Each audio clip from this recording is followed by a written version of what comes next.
अस्सलाम वालेकुम फ्रेंड्स, कैसे हैं आप सब? I am sure all are fine. This is Mubashar Iqbal Chauhan, advocate high court.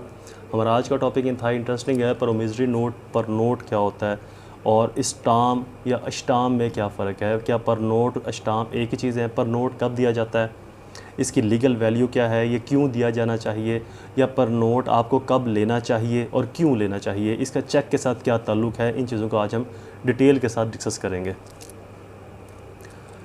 So subscribe the channel and press bell icon ताकि ऐसी इन्फॉर्मेटिव वीडियोज़ आपकी एक्सेस में रहें। डिस्क्रिप्शन के अंदर मैं अपने व्हाट्सएप चैनल का लिंक भी दे दूँगा, सो उसको भी ज्वाइन कर लीजिएगा, वो भी आपके लिए हेल्पफुल रहेगा। परमिसरी नोट, स्टाम्प एंड परमोट। परमिसरी नोट या पर नोट, स्टाम्प या स्टाम्प और चेक।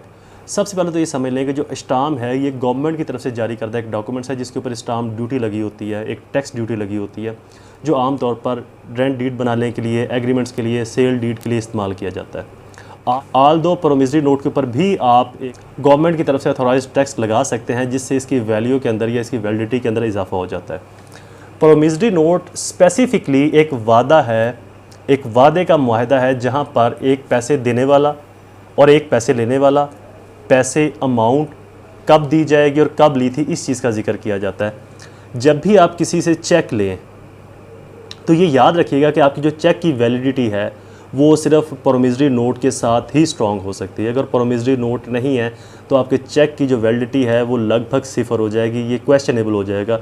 इसकी जो स्ट्रॉन्ग इमेज बिल्ड होगी वो प्रोमिसरी नोट के बाद होगी।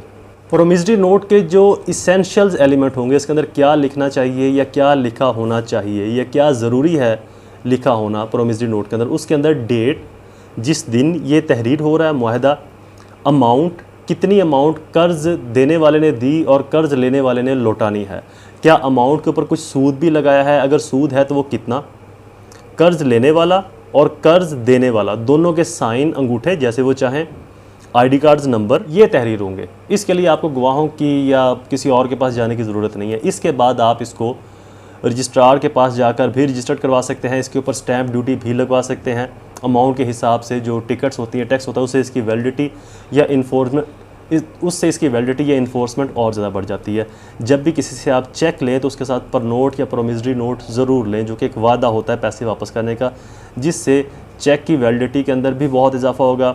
चेक का केस जब भी आप करेंगे या चेक की एफआईआर जब भी आप करवाएंगे तो वो आपकी स्ट्रॉन्ग और वैलिड होगी और उसके अंदर अक्यूज़ की ज़मानत होने के चांसेस लगभग ख़त्म हो जाएंगे।